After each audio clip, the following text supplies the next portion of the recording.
I'm Grace. I'm Diane. I'm Joseph. And I'm Brendan, and welcome back to today's Soma Talk. Today, we're going to start off with me interviewing Diane, who's going to be pretending that she is Bernard Marx, and I just had a few questions for Diane. So the first one would definitely be, what was going through your head when you discovered the director was the father of John, the Savage?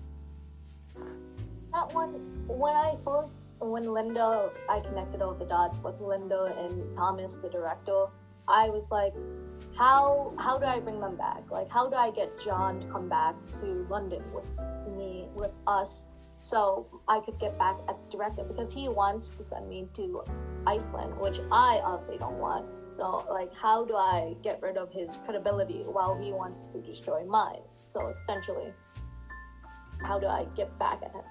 Yeah, I understand. I can definitely see how you would feel that. Next question. How did your feelings of alienation and, discontent with your relationships really, like, affect everything? Specifically Lenina, because I know you and Lenina had a little, Yeah, so a lot of, like, my beliefs conflict with what she believes. So, like, I'm different from everyone. Like, I know that, like, I'm not as tall as the other alpha primes and things.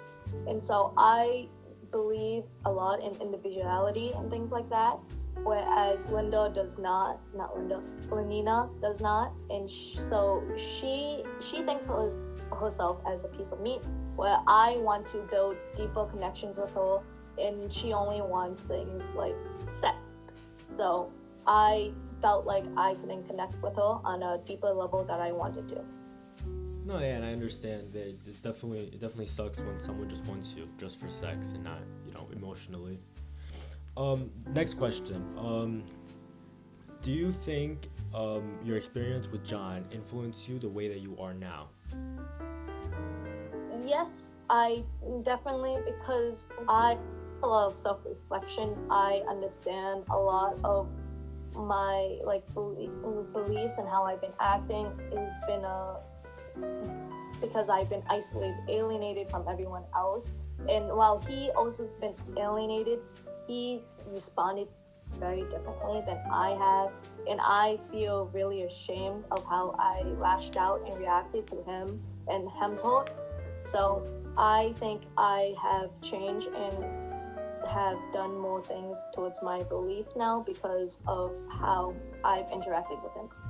Yeah. Of course, I know John being, like, a big part of your life, especially, like, with fame and, like, this, tragic whatever.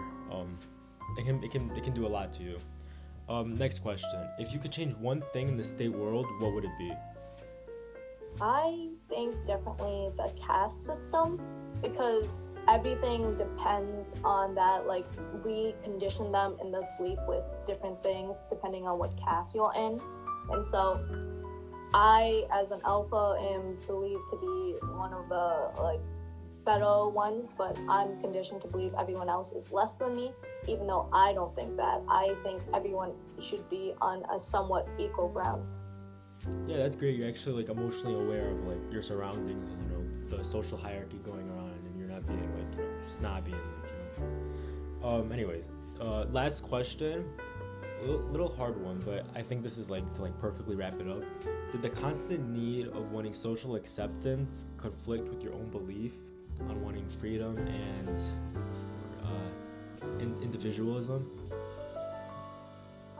I definitely think so. Somewhere in the middle, near where I was actually getting popular with fame and everything because of John, I was not the best version of myself. I was seeking that socialness of, like, hey, I'm sleeping with this many girls and I'm doing so many parties. And so I lost my sense of self, kind of, but I still I still had different ideas, which I expressed to the ward leader. And he didn't like that so much, but a lot of my, like, alienation has come from the fact that I don't fit in, and I wanted to fit in, so I did what I had to do to and so I think I did give up a lot of my beliefs and morals for that. But now I think I've improved on that aspect. No, yeah, I actually love that answer. I think that's a great way to wrap up our little interview. So thank you, Diane, or I can call you Bernard.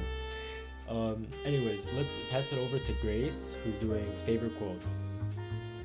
Okay, so one of my favorite quotes is on page 91, and Bernard says to Lenina, wouldn't you like to be free to be happy in some other way, in your own way, for example, not everybody else's way? And this is significant because he's basically talking about individuality and, liking things and being happy in your own way, and not just like popping Soma or like having sex and doing everything that society is doing because it makes them happy.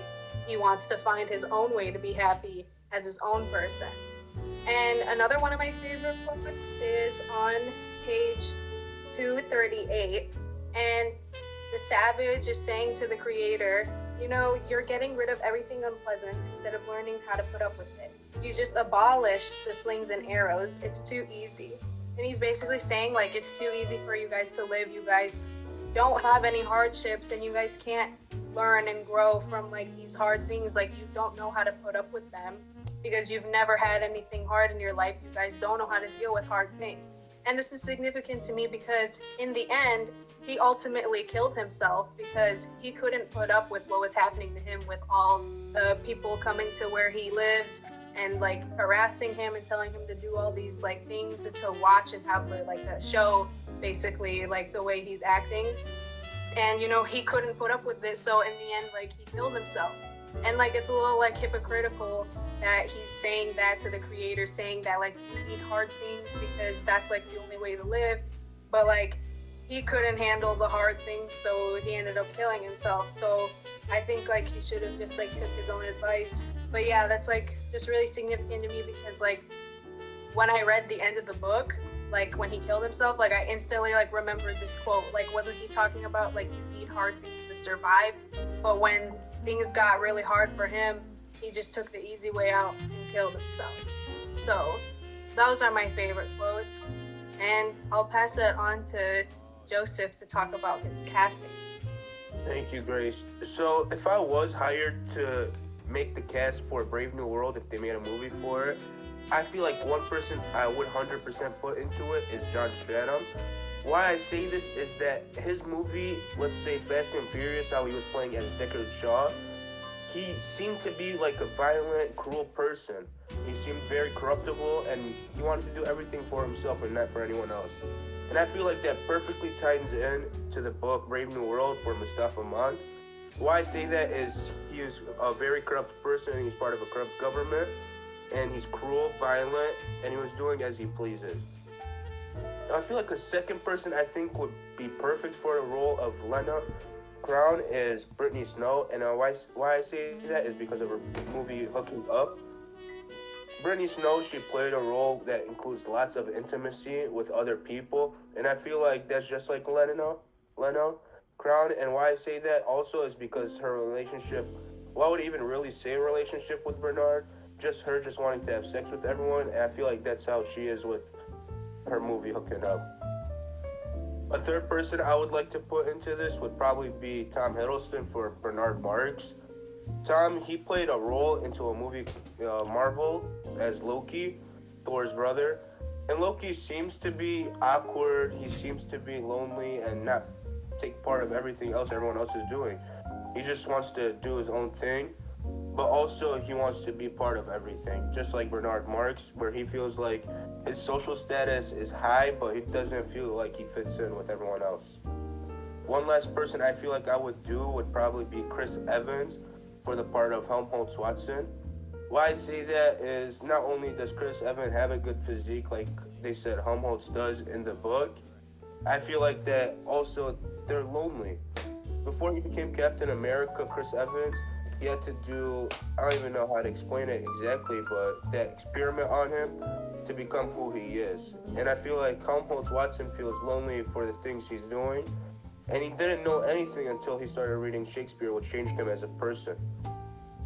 And I'm gonna pass it down to the final review for all of us. So, would you like to start? yeah. So before we actually get to the final review and all of our other private sections, I wanted to ask: does anyone have like any other questions for all of us? Like, does anyone have any questions for me or Diane, Bernard, or Joseph for the movie, or Grace for favorite quotes? I can start it off. Grace, for John, when you're talking about him being a hypocrite, you're totally right, because he literally grew up like in the savage. He grew up in the reservation, and that was like the worst of the worst. And then after he moved to London, where like all these like sophisticated people, like life is so much more like, you know, like better there, you know. And he ends up killing himself. Like that's such like a coward like thing to do, especially when you're the one like he isn't practicing what he's preaching on like to be strong and like he basically fell victim to all these like tactics that he was so much more stronger to in the reserve, and all this like, and I really think it was the influence and like fame and like how everyone thinks there, especially like, you know, his mom was just taking Somas, and like, you know, just it was a horrible situation for him, and definitely it was all the influence. But that was my just add on to your thing. But yeah, does anyone have a question or Grace or? Oh yeah, I think like he was just so afraid to be like them, like the civilized people. Like when he was getting all those thoughts about like, he was thinking of like Lenina's boobs and stuff, and he was like, oh my god, I can't think about that. And then he started like whipping himself, and then he caught himself singing and stuff, and he was like, oh my gosh, like that's what they do. I'm like becoming like them. And like, you know, like he just couldn't take it anymore. Like he hated the civilized people so much. Like one of the reasons is because like they let his mom die. Like that's how he felt it was like. So he like hates them so much, and he just couldn't handle anything. But again, yeah, he's a hypocrite, because he's talking about like how you need these like hard things to be able to like grow and be a stronger person. But like he wasn't strong at all. Like the way he was acting, and the way he was acting, like that's why people were like going to him and harassing him, because it was honestly like quite a show. Like there's just this guy like screaming and whipping himself outside. Like yeah, like of course people are gonna watch you. And like yeah, I think he just brought it on himself, like the way he's acting, and like he's just so like opposed to the other world, and you know, he just like resents it so much. Like he just didn't want to be like them either, but also like he just can't take it, and like that's why he killed himself. But yeah, that's why it was really significant to me, because like right when I read that he killed himself, I was like, but wasn't this guy talking about like you need bad things in life? And then like when things got really bad for him, he just took the easy way out and committed suicide. Like I don't know, that was just like really crazy to me. Yeah. I mean, to add to that, to be honest with you, especially like since he was fantasizing about Lena, it's crazy how like she showed herself in front of him and he just like smacked her for no reason. Yeah. So like that made no sense to me either. He was having all these thoughts and he decided to avoid it at the end. He just wanted something more, I guess, but oh well. Yeah. Diane, what about you? Did you have any like questions or feedback to any of us? I was gonna ask Joseph, like, do you have anyone else in mind for your casting? Like, I know, like, I do really like your cast right now, but like, were you debating on anyone else aside from like, I don't know, Chris Hemsworth, or not Hemsworth? You said Chris Evans for Hemsworth. What's his name? Watson. Like, do you have that you were thinking of, like? To be honest with you, not really, because it was very hard for me to decide these actors.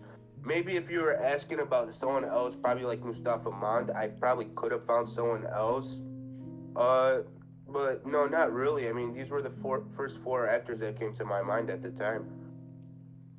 I mean, I did have a couple of them for the role of Leno. I did have Tiana Trump, but I didn't think that was appropriate enough for school. So I did Brittany Snow. So yeah, it was the best I can come up with. Sounds good. All right, and before we go on to the final reviews,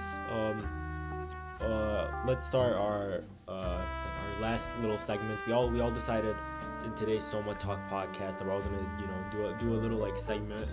So today I'm gonna do the segment on other English 12, a character that we read in Animal Farm, how it relates to someone in Brave New World. And that character I decided to pick was Lenina and Molly, the pig. Lenina was definitely a rule follower. She didn't question anything. She was materialistic. She was like a girly girl. She was a girl's girl. Molly, an Animal Farm, was all about the pink bows. She didn't question anything. She didn't really care, but she also just wanted things to be the way it was. She didn't like change.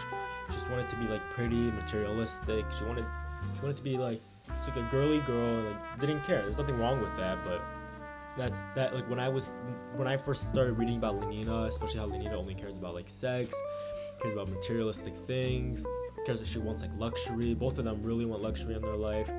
They're just like it's almost like really like selfish, really personal comfort, especially Lenina since she was like conditioned that way. Molly, she's just the way that she is from Animal Farm. That was just my analogy, like not analogy. That was just like my like they're the most similar to me that I could just like automatically think of right away. Who wants to go next? I mean, I'll talk about the theme and lessons next if you don't mind. Okay. I mean, I think that the theme/lesson for this book was probably to be careful of the advances of technologies. I feel like that the advances of technologies was to brainwash people, make them think of something specific, which I feel like is messed up. So it's, I think, more of a warning for this book, and I think that's what the lesson and theme is about. I actually have like a third lesson. So basically, like one of the like major lessons is just like the danger of like sacrificing your individuality to like fit into the social standards. Like, and they always like they're not allowed to show how they really feel. Like, you know, they can't talk about like being like happy or sad, and like especially like in the quote I said about like being happy in your own way.